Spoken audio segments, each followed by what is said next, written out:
आइए हमारे साथ कार्यक्रम में शामिल हो रहे हैं जेगल प्रीपेड के एमडी और सीईओ अविनाश गोरखंडी साहब। और बता दूं मैं आपको, जेगल प्रीपेड वैसे तो आप नाम से जानते पहचानते हैं कंपनी ने 2011 में हैदराबाद में कंपनी की हुई थी शुरुआत। B2B2C इस सेगमेंट में फोकस करने वाली स्पेंड मैनेजमेंट कंपनी है। ये सास आधारित फिनटेक कंपनी है और कई तरह के प्रोडक्ट और सर्विसेज देने का कंपनी करती है कारोबार। अविनाश गोरखंडी साहब 2012 से कंपनी के बोर्ड में शामिल है। बंगलुरु यूनिवर्सिटी से इंजीनियरिंग में बैचलर्स की डिग्री आपने हासिल की है और शिकागो यूनिवर्सिटी अमेरिका से भी आपने MBA की डिग्री हासिल किया। सर बहुत बहुत स्वागत है अविनाश सर आपका। पहले एक बार जो 11 नवंबर को आपके नतीजे आए, मैं एक बार कंपनी के नतीजे हमारे दर्शकों के सामने रख दूं, क्योंकि नतीजों के बाद आपसे मुलाकात हो नहीं पाई। अब हमने आपको आमंत्रित किया है। आय 42% बढ़कर आई है, कामकाजी मुनाफा 64% से ज़्यादा बढ़ा है।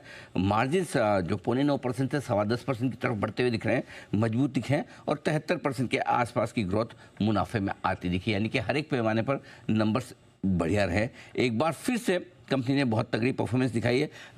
अविनाश सर, जहाँ तक मेरा ख्याल है, मेरे ख्याल से हाईएस्ट एवर आपका क्वार्टरली रेवेन्यू रहा होगा। ये तिमाही सबसे बेस्ट रही है अब तक रेवेन्यू के लिहाज से।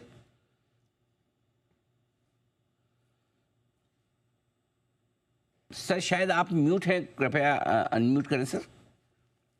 बिल्कुल बिल्कुल जी जी।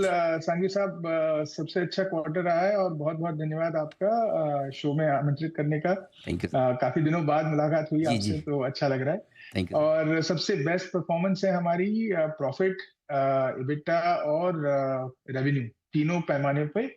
और काफी मोमेंटम हमको दिख रहा है बिजनेस में आता हुआ ये क्वार्टर में, और आने वाले सत्रों में भी हमको दिख रहा है वो आता हुआ। ये बहुत अब तक का सबसे बेस्ट क्वार्टर रहा है, प्रॉफिट के लिहाज से भी, EBITDA के लिहाज से भी और रेवेन्यू के लिहाज से भी। ये बताएं सर, मार्जिन जो बढ़कर रहा है करीबन करीबन 1.5% के आसपास की बढ़त दिखी है, 10% के पार निकले। इसके पीछे का कारण क्या है और क्या लगता है आपको, क्या इसमें ये मैनेज हो पाएंगे, मेंटेन हो पाएंगे, या और भी अभी बढ़ने की गुंजाइश है? सर देखिए, बढ़ने की गुंजाइश तो बिल्कुल है, क्योंकि ये बिजनेस जो है इसमें ऑपरेटिंग लेवरेज अच्छा खासा है। और आप एक सॉफ्टवेयर बनाते हैं, एक पार्टनरशिप करते हैं, कॉन्ट्रैक्ट्स लाते हैं, और उसके बाद क्या है फिर, मतलब उसको सर्विस ही करना है आपको। हमारे खर्चे बहुत ज्यादा है ही नहीं उसमें। तो ये रिकरिंग बिजनेस है, सास बिजनेस है। ट्रांजैक्शन भी जो हमारा इनकम आता है वो भी रिकरिंग ही है।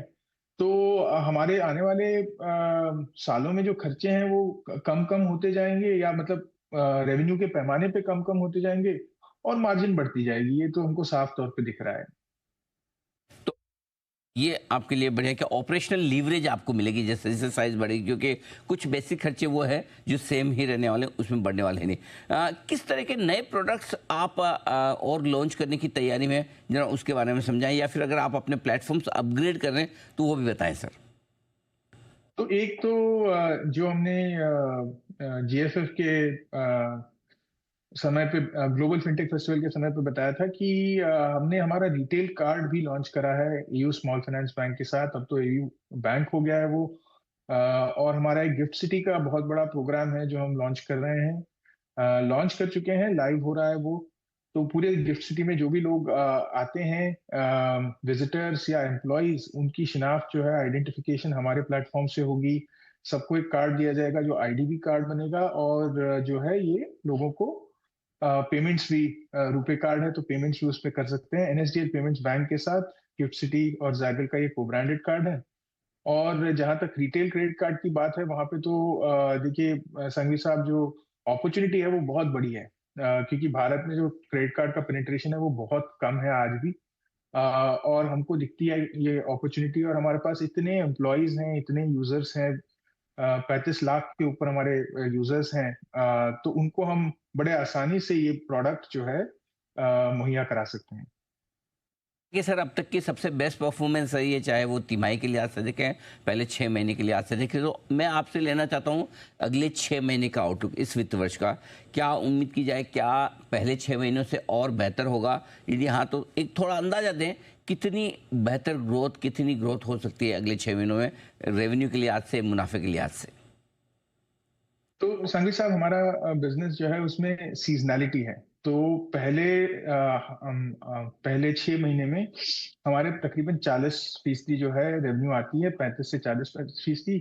और तकरीबन 60%, 55 से 60% हमारी अगले 6 महीने में आती है। तो ये तो सीजनैलिटी है और फिर मोमेंटम भी है। तो हमने ये जो अनुमान है, जो गाइडेंस है, वो दे चुके हैं कि 40 से 45% इस साल का हमारा ग्रोथ होगा। ये पहले हमने 35 से 40 दिया था, और अभी 40 से 45 कर दिया है। और जो EBITDA मार्जिन भी है, एडजस्टेड EBITDA मार्जिन, हमने 10 से 11% का अनुमान दिया है, और उस रेंज में ही अभी हम चल रहे हैं। तो ये तो इस साल का दिख रहा है साफ-साफ कि ये तो अ, हो रहा है। शायद उससे थोड़ा बेटर भी करने की कोशिश कर रहे हैं। हो जाता है तो हम आपको बताएँगे। बेहतरीन परफॉर्मेंस आगे भी आने की उम्मीद है। अविनाश सर, बहुत बहुत शुक्रिया आपका, धन्यवाद समय देने के लिए और धन्यवाद। विस्तार से नतीजों पर और आगे के आउटलुक पर हमारे दर्शकों को अपनी राय देने के लिए। जेगल प्रीपेड एक दमदार परफॉर्मेंस फिर से आती हुई इस तिमाही में, और कंपनी की लिस्टिंग के बाद से बार बार लगातार हर तिमाही दर तिमाही शानदार रिजल्ट आने